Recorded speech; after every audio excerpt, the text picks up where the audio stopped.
waktu ini. itu kan kita ketemu di Mas Wisuda ya, semester lalu kan. Yuk, istirahat sebentar. Saya bisa ketemu dia. Bisa Bapak sedikit lewat sini Bapak. Siap. Sebentar ya. Siap. Pak ya. Baik, silakan.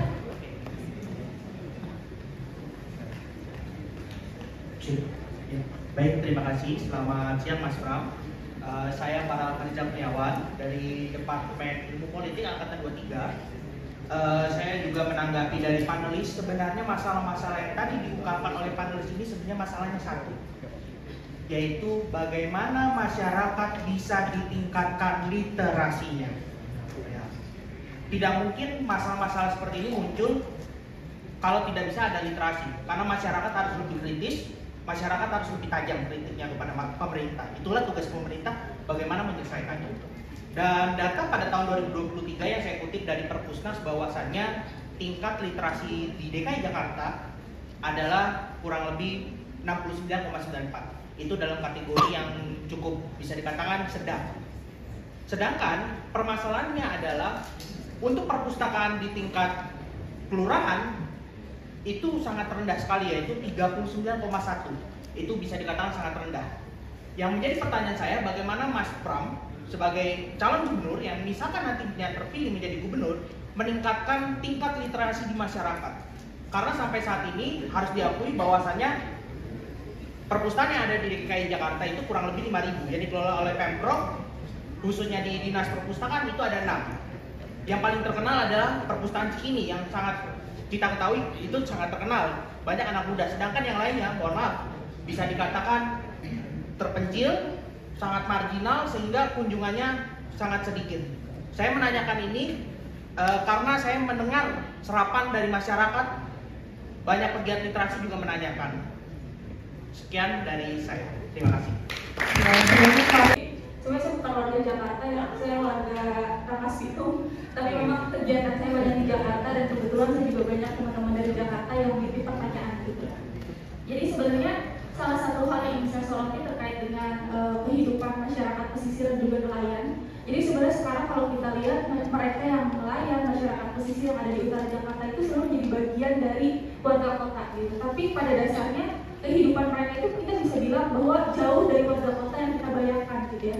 Saya udah menyimak debat pertama, debat kedua, tapi pembahasan terkait dengan peningkatan kualitas hidup nelayan ini juga masih belum secara spesifik ditawarkan oleh calon gubernur Jakarta, termasuk oleh Mas Pram sendiri. Memang ada beberapa yang ditawarkan, tapi itu tidak menyentuh langsung saya kira terhadap kualitas hidup masyarakat.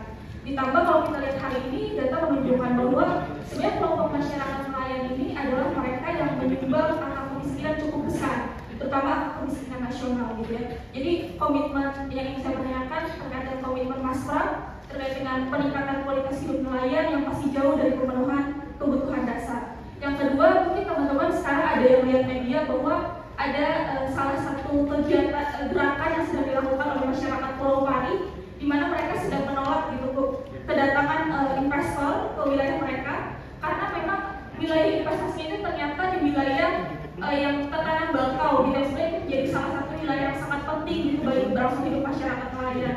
Nah terkait hal ini saya bertanyakan terkait komitmen Mas Pram, terutama dalam merealisasikan pembangunan berkelanjutan yang seringkali berbentrokan dengan keperluan investasi. Mungkin itu saja. Terima kasih Mas. Terima kasih banyak.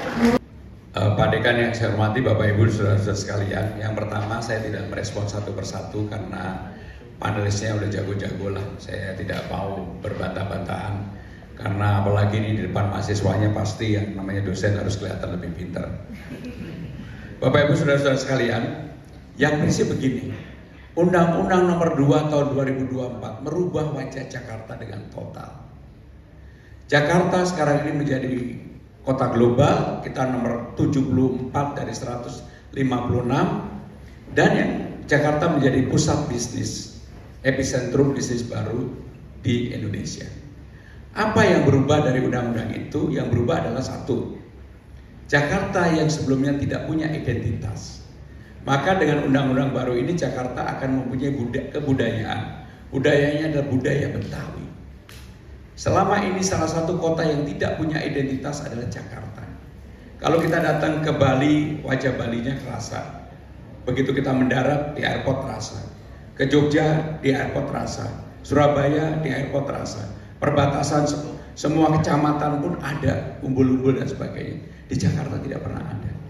Maka dengan undang-undang baru tadi ini akan merubah wajah Jakarta. Kalau saya jadi gubernur di balai kota, maka tidak lagi pakai teh dan kopi, yang disajikan adalah bir peletok. Kalau kita menerima tamu, ada yang namanya palang pintu, roti buaya, ondel-ondel, dan sebagainya, dan sebagainya. Inilah yang akan menjadi wajah Jakarta. Sebelum saya menjawab tadi pertanyaan tentang air, udara, dan sampah. Air, udara, dan sampah ini persoalan utama. Jakarta sekarang kebutuhan airnya 80% lebih dari Jatiluhur. Problem utama di Jakarta adalah pipanisasi. Banyak tempat, terutama di Jakarta Utara, yang tidak mendapatkan air bersih. Ada waduk baru di Banten, namanya Kerian. Begitu mau masuk Jakarta, udah di stop di BSD, Alam Sutra, dan sebagainya, dan sebagainya. Karena ini adalah pengembang-pengembang besar. Itu menjadi persoalan real tentang air. Maka bagaimana dan apa yang harus dilakukan? Saya sepakat dengan Pak Irwansyah tadi. Swastanisasi nggak jalan, dan itu dilakukan sekarang ini mereka bahkan pull out, mundur. Maka pemerintah Jakarta harus serius menangani itu. Dan sumbernya ada sekarang. Kalau dulu kan hanya Jatiluhur, sekarang ada di Banten juga. Itu bisa dikembangkan, dan namanya air bagaimanapun secara jangka panjang harus diselesaikan. Itu satu. Bagaimana dengan udara? Kita kalau dipaksa bisa. Contohnya kapan? Ketika KTT ASEAN. Ketika KTT ASEAN, saya kebetulan sebagai sekretarisnya, ketuanya Pak Luhut, membuat Jakarta dalam 2 minggu diturunkan polusinya. Caranya bagaimana? Pertalite dilarang karena sulfurnya terlalu tinggi. Semua yang masuk Sudirman Tamrin, Gatot Subroto harus mobil hibrid dan mobil listrik.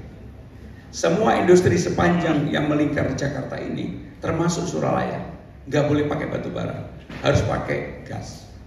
Nggak sampai 2 minggu turun. Jakarta tiba-tiba menjadi biru. Sanana Gusmao nari-nari sama Aureli ketika kita makan malam di luar. Dinner yang pada waktu itu direncanakan di dalam, karena Jakarta tiba-tiba bersih, makan malam di luar. Begitu KTT ASEAN selesai, normal lagi. Jadi artinya apa? Bangsa ini, warga Jakarta ini, pemerintah pusat dan pemerintah Jakarta, kalau dipaksa bisa. Ini adalah contoh sukses story. Kejadian ini persis seperti di Beijing. Sekarang Beijing sudah nggak boleh ada pembangkit batu bara. Dan di jalan-jalan utamanya semuanya harus hybrid dan mobil elektrik. Kenapa mobil BYD yang dulu kecil tiba-tiba naik sekarang nomor 1 di dunia? Karena ini. Sehingga dengan demikian saudara-saudara sekalian, satu tadi sampah yang belum sampai. Untuk transportasi tetap harus Trans Jabodetabek, nggak bisa Transjakarta. Saya akan betul-betul memaksa orang untuk menggunakan kendaraan pribadi sedikit mungkin. Kalau itu bisa dilakukan, polusi udaranya berkurang, kemacetannya berkurang. Caranya bagaimana? 15 golongan kita bebaskan, supaya orang itu ada kepastian mau pergi kemana aja, gratis. Dan untuk parkir kita naikkan. Pasti orang akan dipaksa untuk itu. Sehingga dengan demikian bukan saya tidak ini. Tadi saya udah dikasih menit terus Pak Irwansyah, makanya saya ngomongnya juga buru-buru. Kalau nggak saya mau diskusi sama Bapak berjam-jam juga nggak apa-apa. Untuk usulan air, karena saya 2 periode seperti Mbak Reni sampaikan sebelum saya jadi Menteri Sekretaris Kabinet, 2 periode saya menjaga dapur. Nggak pengen apa-apa tiba-tiba dipaksa untuk jadi calon gubernur.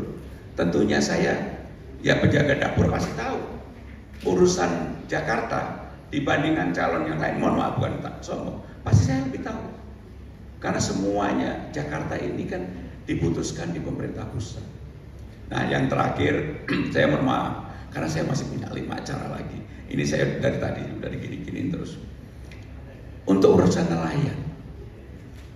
Jadi Jakarta ini punya yang dulu zaman Pak Harto. Ini bukan gagasan baru. Apa yang disebut dengan giant seawall. Zaman Pak Harto ini. Jadi kalau ada calon gubernur mengatakan akan bla bla bla, udahlah. Dari dulu sudah ada. Bagaimana dengan nelayan? Pengalaman G20 di Bali. Ketika mangrove ditanam. Dan akhirnya semua pemimpin negara terpesona dengan mangrove kita di Bali. Kalau saya akan fight mengusulkan kepada pemerintah pusat, tidak lagi giant seawall, tapi giant mangrove wall. Dan itu akan luar biasa untuk kehidupan ekosistem kita. Lebih murah, lebih bagus. Tuh, waktu habis. Terima kasih. Wassalamualaikum warahmatullahi wabarakatuh. Mas Pram, minta tanggapannya dong. RK kan pakai selebriti sama influencer. Nah, kira-kira gimana Mas? Yang pertama, saya hari ini diundang di Universitas Indonesia Ilmu Sosial dan Politik. Saya menyampaikan gagasan-gagasan saya, hal-hal yang kemudian mendapatkan masukan yang cukup tajam dari para panelis. Saya merasa mendapatkan banyak masukan, termasuk literasi yang tadi ditanyakan oleh salah satu mahasiswa. Menurut saya program literasi ini juga hal yang harus diseriusi oleh pemerintah Jakarta. Untuk aktivitas calon yang lain saya nggak mau komentar. Mas Pram, tadi sempat nyinggung keterlibatan anak muda Mas Pram.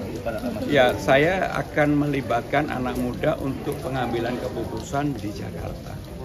Berdasarkan pengalaman yang ada, dengan keterlibatan anak muda yang sekarang ini memang eranya berbeda dengan teknologi ini, mereka lebih kreatif, kekinian, dan juga akhirnya mereka yang akan menikmati.